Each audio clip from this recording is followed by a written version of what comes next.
mai 1997, 17 mai 2016, ça fait jour pour jour 19 ans depuis que la République démocratique du Congo est comme bon, depuis que la République d'Isaïr est comme qui bon automatiquement la République démocratique du Congo.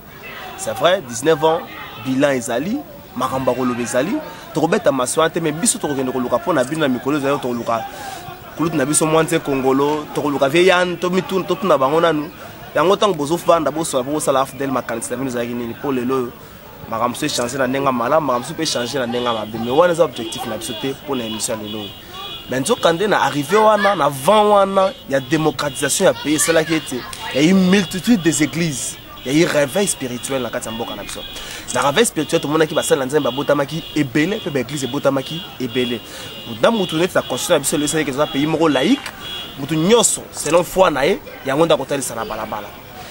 Quand on a ordre, on a dit que le pasteur Espérant Kandolo, oyo naye azali responsable du ministère moko gap ministère otokobeta masolo ya musala ya gap tokobeta masolo ya makambo oyo ezotambola bongo na kati ya église République démocratique du Congo. Pasteur, bonne fête ya libération. Merci beaucoup, merci beaucoup. Parce que to banda rapidement gap et la kisi bongo loko ni pas tozo ala bato bakasoko société mo sécurité société mo sala ba biscuit ne zaka bisumo na basera bakatanga to ndo ba vape ba nini parce que to na bakatanga mais gap ministre gap lingelo banini. Bon, GAP Ministry et la garnison de prophètes ministère. Et ça, ministère vraiment où ils allaient dans institution nango, ministère où ils allaient dans bureau nango, ministère où ils allaient dans makambo nango déjà. Dans zone de maïté batu ebélé, ça les belé pe ba bongisara na bango pe ba garnison de prophètes. Mais c'est quoi oyo ils allaient dans ministère. Les ministères, tous en la place na biso to siège ka akatia ministère wana tozana ba branche ebélé oyo tozana nango c'est-à-dire vision ezali objectif ezali na ba activité oyo tosala rapport na kokokisa objectif oyo kolo apesa kibiso pona musala oyo ya GAP Ministry. Je suis sûr et certain que ba émission ebélé pe salema même ba action ebélé et salema mais quand on expliquer quand même gap ezanini pe ba image na biso eza vraiment ébélé et pas il y a Patrick Kitoko papa na Joyce c'est que il y a quand même quelques images oyo ezola kisa musala na biso gap eza déjà na 4 ans et demi bientôt to kisa 5 ans to fêter ko tout fête il y a 5 ans et l'année prochaine vraiment c'est un peu ça sur GAP Ministry. C'est un peu ça sur GAP Ministry bande ko nyoso baza mokana ko ndaka biso na kama. C'est vrai que nous sommes comme un site chrétien. Moyembi moko président AMCC fait partie de Musoko c'est quand c'est PC Mosako alors que Congo oyo soki RDCT bino mo beta calcul que na Congo salaire et Congo oyo soki nzambe te vraiment merci Patrick Kitoko tana bi Congo soki RDCT tana comme ça nzambe tana comme ça RDC na place nzambe nzoka nzambe ara jaloux kolo nanzelaka ya mission limbisa ngai mwana wa mosumuki kolo bokanisete bino bande ko na Suède partout bokanisete mutu musu na Congo azwaka 40 000 francs le mois azana nda kwa futelaka azana 5 enfants azana mwasi 4 enfants faut batanga donc moko ndaza no nourrice na pale so bokanisa mutu ya bongo vivaka ndenge ni or transport ya moins cher na Congo na taxi eza 0.5 $. Ce que mouta tout ça 40 000 francs. 40 000 francs, oh, comme à 50 $. Et Sengel nae aliaka du jour au jour, à foutre un loyer, à tant que ça banyango Congo oyo, RDC oyo. Ce qui nous embête, ne me biso to vandi beauté. Pour ceux qui paient kimi ezate, moi to que na l'église ezate. Yango na biso to lobiete. Sangwelam. Lilo banzambe na Congo, to ko salete to tombola ngo mokini mabayo ka ete to lobaka pe ya solo bo solo makambo nzambe, pe Congo etambola kana bonzambe. Pasteur Espérance gap eza na ba objectif nini parce que expliquer le but c'est bato mususu basala ka garnison na bango mais bango za ka ministère ça plus ba activité d'une manière isolée mais gap oyo ya yo eza na objectif nini. Bon gap tozana objectif ebele on a juste ko épingler muke.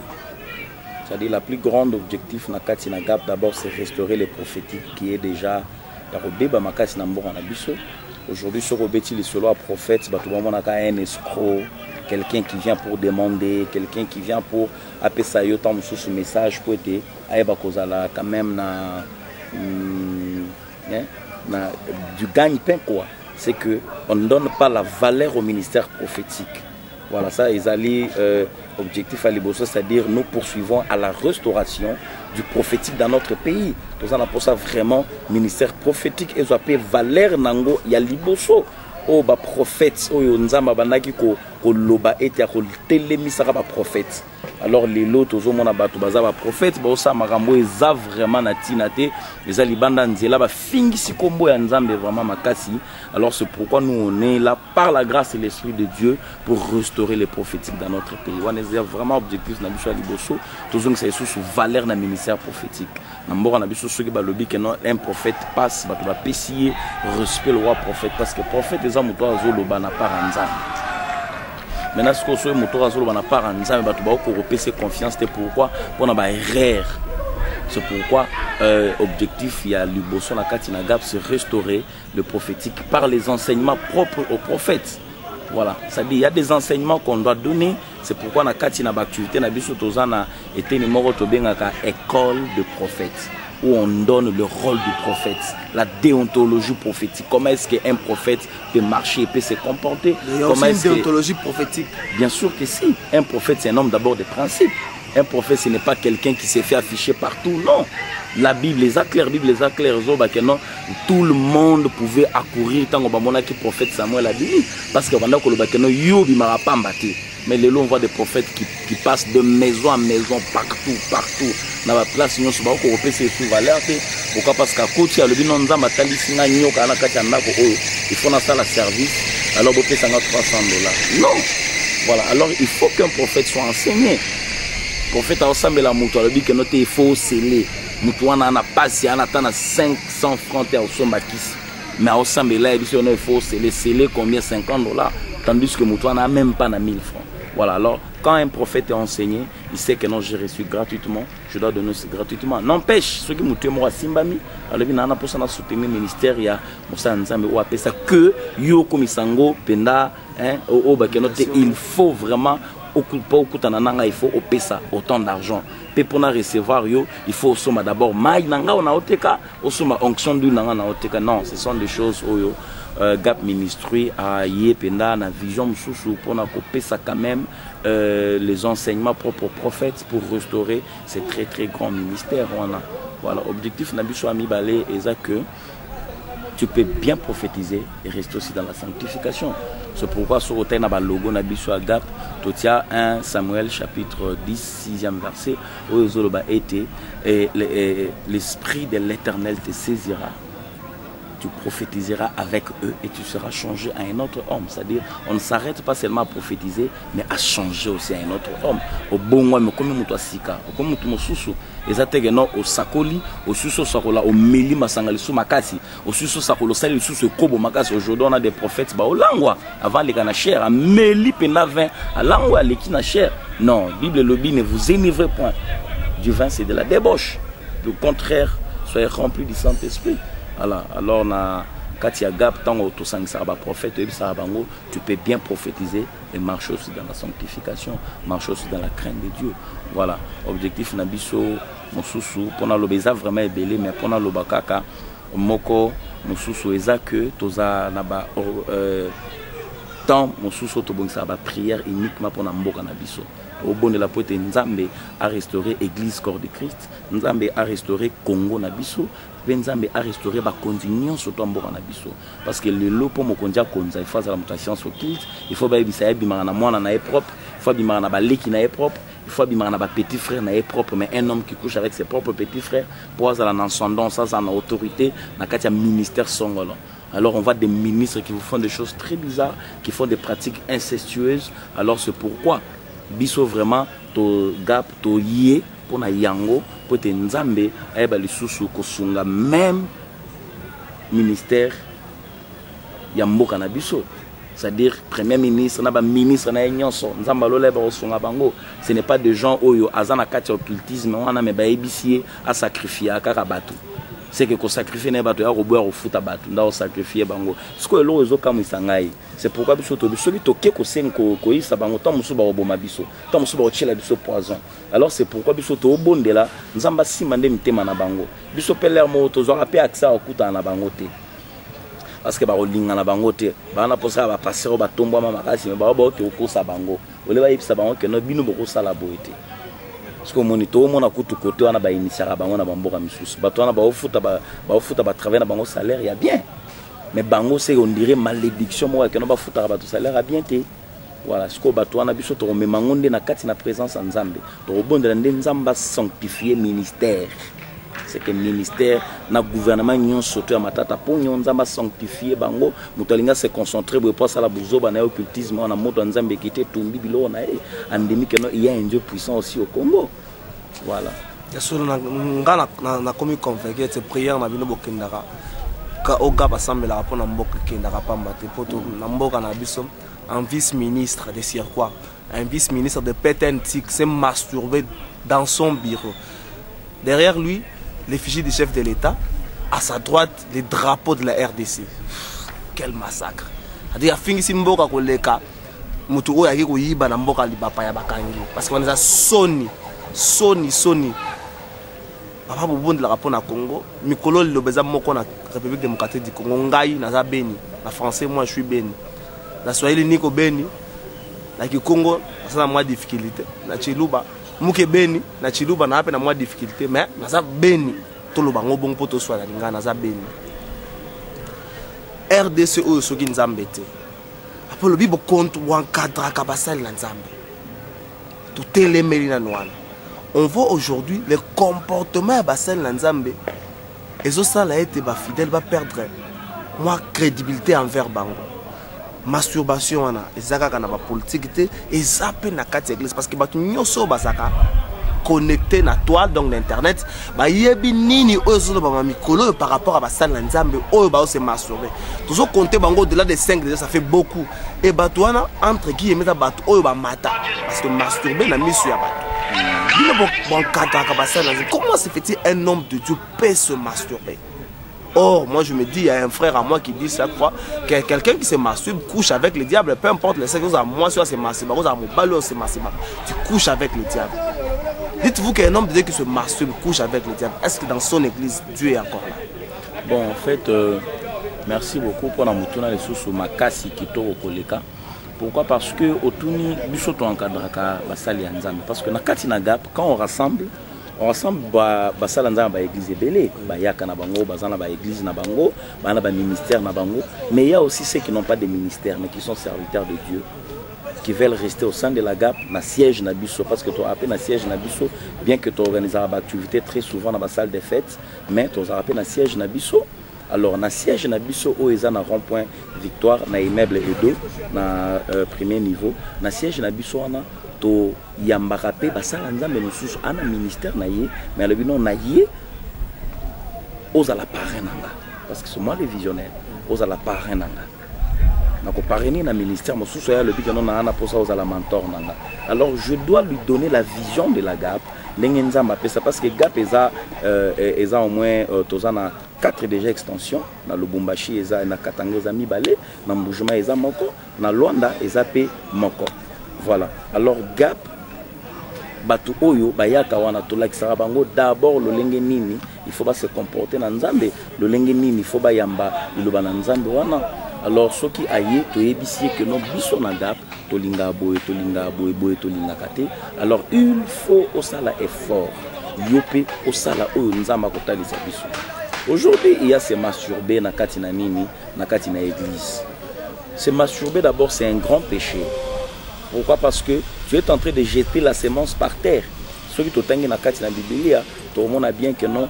Moi na ya Juda ou ya Boyaka ko kende pembeni ya Tamar asalaka ete non avoir semence a boire na se Nzamba bomaka ye mais c'est masturber ça ko boire semence na se en plus tant ozo se masturber c'est oza na image ata moi si mo boye o aza mutakala liboso na yo ou soit oza pe na kati ya ko se préfigurer ba image moko oyo ozo kanisa pour aucun de se masturber. Moi, je fais aussi la médecine. La médecine, un homme ne peut pas se réjouir lui-même parce que pour qu'il y ait libération de la sémence de l'homme, ce qu'on appelle le sperme, il faut la chaleur. Maintenant, ce que je suis sans nani à moi, c'est même sur le plan médical, ils ont nani moko makasi. Vraiment, ça la ramabé.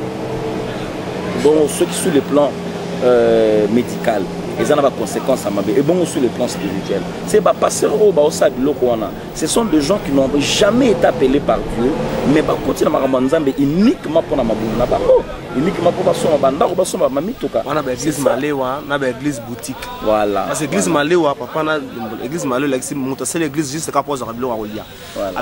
L'église boutique, c'est l'église boutique. Pour nous avoir une voiture, moi je suis bien que nous pour dans l'église comme Mibal. Bande comme sur la besoin na classe dans l'église Mibal. Au-delà de l'église où Dieu est là et il y a du ciel. Dans l'église Maléwa, l'église boutique. Maléwa, c'est l'église qui a parlé. C'est belle église à 5 ans. Nana bi pasteur mon allé mana otanga comme mon embalasi. Au 10e année, bana c'est l'église bandivino ba ko 30 té. So le basaki na 27, le basaki na 25. So basaki le na 26, le basaki na 20. Et le problème c'est l'église ni azwaka ya kolia. Donc yo komona après ça ma casse na ko kolia banda ko ba fidèle pasteur to ba peni longwa. Yo sali gars pour que na kolia na banda ko ba fidèle. Donc yo komande oyebi ba nyonso bande ko ba kisisa kolamba. So to komi 15 heures randa ko moko komaki déjà. Wana olia moyi. 20 heures na ko ba sara na retard ko komi déjà. Na gap ma mwana boko telemela ngote. To telemela ngo c'est pourquoi to za na école de prophètes. Na kati na na pesa na ba activité na biso, na kati na gap. Alors d'abord, grande vision à Bichou à Gap, c'est ramener les cœurs des fils au Père. Mais bon, vous avez 4 ans, donc vous avez un sali déjà, au-delà de la vision, au sali déjà. C'est au sali, image Zali, et Patrick Kitoko, Papa na Joyce, il a presque tous nos images. Alors, on a 4 vision, on a mingi, koloba na bato ete bazongi la nzambe, bazongi sa mitema na bango et pas na nzambe. Alors, on a 4 objectif na biso je crois ici na pesa qui yango déjà mais ba activité toza na soirée de gloire prophétique on est à la soirée uniquement pour ko impacter ministère ya bato ba ya wana et ça soirée moko d'abord ils allaka séparer na deux grandes parties. La première partie c'est l'adoration qui fait vivre les prophétiques à nous, c'est-à-dire on a un moment intense de l'adoration, 2 heures du temps d'adoration, on adore les créateurs du ciel et de la terre. Alors deuxième partie, ils allaient de l'impactation maintenant des ministères. Il y a ba union surtout ba yaka wana pe, nous avons impacté ba ministère na bango, ba zonga pe na ba église na bango, na ba ministère na bango, makamone ki ne ko sala parce que belé ba témoignant. Aya wana na gap à la na 25, 30 bandini mais azongi plein. Pourquoi? Parce que Dieu est là, azongi boinzamba pesi message à otea parce qu'il y a ba to belé ba sali ba église mais ba na message à otea te. Ayebi sa bandini ka okena poto, okene boy. Bino ba to bwana poto na bino pe boala na posa pe boza na contact nzambe. Mais malgré bozana poto, est-ce que vous semblez la rater? C'est que vous semblez là. Mais ceux qui carrent pasteur Mowaye kuna na poto, il a arrêté à bino pobo qui wapi si. Tena beni, bata poto bino batu bara na poto, il pasteur utala kuna ngata, bino batu bara na poto. Pasteur expérience o yakuna. Bino boza prophétie, bino so beni, bongo total obo.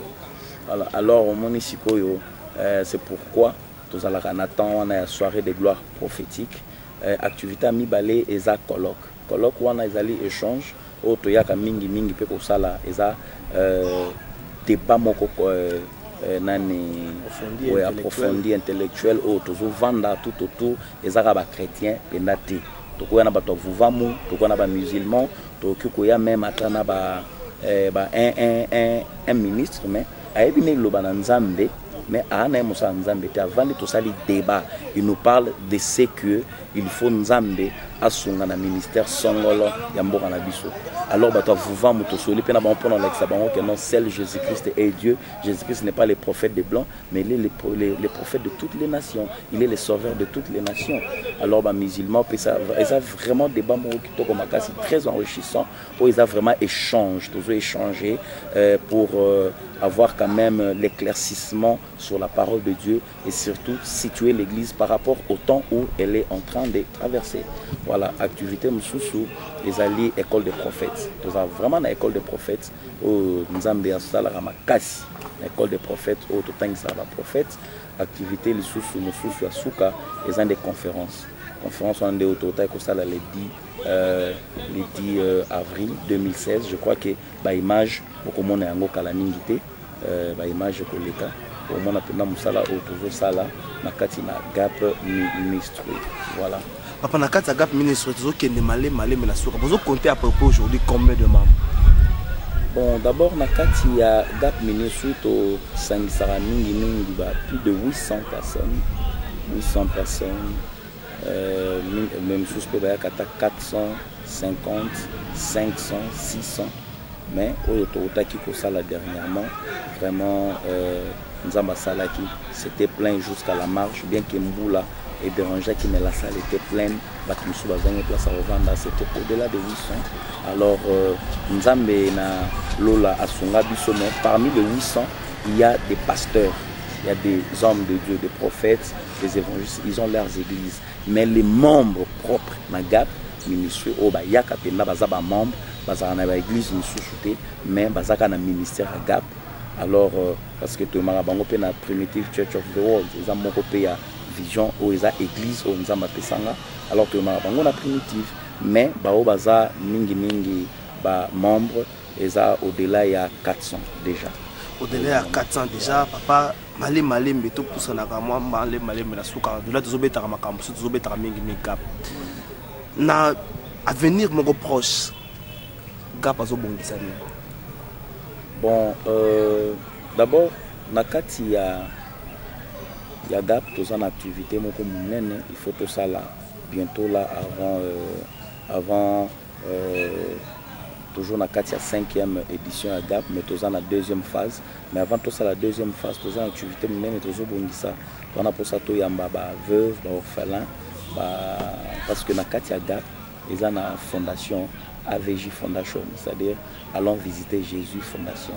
Alors nous on part visiter Jésus, on part avec le peu toujours une activité totale pour ça le 10 avril, to bonisa qui peut moins d'ambu. On a consommer sac à l'osso, sac à sucre, consommer savon, boé, on a reconnu na ba hôpitaux, to reconnu kalamingi pe, na hôpitaux, surtout si ba hôpitaux, to reconnu ba orphelinat, to juste cibler quelques orphelinats, ceux qui to ciblent ici on a, to qui peut ko kutanape na ba veuve, na ba veuf, parce que belé ba bossa na ba veuf, voilà. Alors les grandes activités, tous en ont aussi ici on a toujours qui n'est pas na prison. Pour nous coûter quand même prisonnier, pour que ça va monter et le comment il y a les avenues au Bokoki qu'on garder d'abord pour na katia gap pour le projet tous en ango mais tous en a projet les sous mon nene makasi les alliés à kotonga orphelinat na église voilà orphelinat na église après ça na école wana et vous allez à 10% c'est que sur 100% il y a kofuta mbongo. Nous avons 10% presque gratuit. Gratuit, voilà, presque gratuit. Pas au Yombo Kanabiso Babik, non, l'école gratuite n'est pas Nabiso Bafuta Nabango Kaka. Non, Bisso est vraiment gratuit. Et si tu ciblé déjà Babisika, moi et Belé, aussi déjà tu n'es que la bisque photo somba terrain, on a une école, on a orphelinat, après ça, on a église, on a le Kumu Nanzambe. L'école, c'est presque 3 minutes. Yo swami na poto mbongo na olukela ngoka mabanga ba vérifier pe ba misena la plupart boka ba l'équipe bino na vie parce que tu fais en Europe c'est vrai mais sur le côté nanda kwa chibo côté nanda wa wero côté nanda kwa kofi tu vas t'étonner on remarque que na poto so vanda na ndako no mo bimeza 12 mètres 12 côté belé 6 mètres sur 3 motali villa o wera kofi jibe faire fala zo boa communiquer le côté mbongo na tamsezo ke lipamba so mbongo no sunga bandeko bazaki kwa ko lela kateka bandeko bato kufa na beni bosala ka makambo bosala ka na poto bandeko non pasteur espérance abina moi mukio bango basala ki activité bazwaki bako ko lobaki mabumu na bango ka basala ngo bali yango balobi non basunga ba orphelin ba veuf na ba veuve basunga ba vieillard yo zali kuna mbongo na yo pasteur espérance apesa coordonner yoko zoaye sunga to presse to pesa biso sero to lobite ko pesa biso ko panza biso sango non so panza biso sango biso na ba image to sala awa kino la tela pesa biso mbongo parce que c'est pas so muta sungi ya benga biso na caméra to vi image mais je peux ko ndo tira biloko na ba orphelin na ba to za na parce que c'est muta wa gangi to batala mbongo pesa ki ta to sunga ba image eza ya ba mbongo pesa ki to pesa coordonner na ba to pesa coordonner ça peut à peine na ba to ba toucher à bonne volonté ti activité de salema mutu akokanisa na 1 euro 2 euro 10 euro na ndenge nini azozwela mutu akokanisa na mwa elamba apesa na bandeko oyo basi baage epusani bazwa ndenge nini. En tout cas, merci beaucoup. Pour Nako Kozwangai, ils ont plus 243 82 090 99 22. Plus 243 82 090 99 22. To ok na Facebook au Tcheka Gap Ministry. So au Gap Ministry au mona logo na biso au kota kuna au mona quelques de nos activités.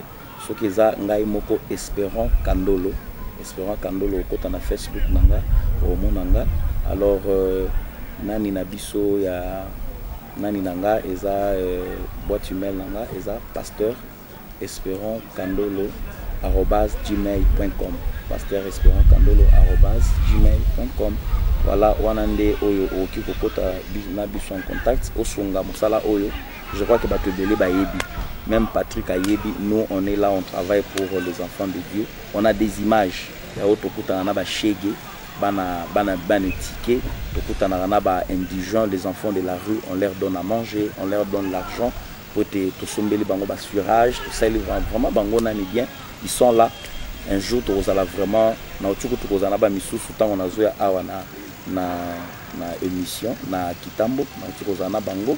Alors je les ai promis que non, il faut tout lire et l'ongona bango na lia kana bango ba shege nyoso to wana ba sala nzamba bengani sisa libanda baloba ba bando kinzora bana bango bando kité. Alors to vendre la place mona bango to lire kana bango bo songa biso, envoyez-nous tout ce que le Seigneur vous mettra à cœur. Les ministères mo munene bo mona ba image.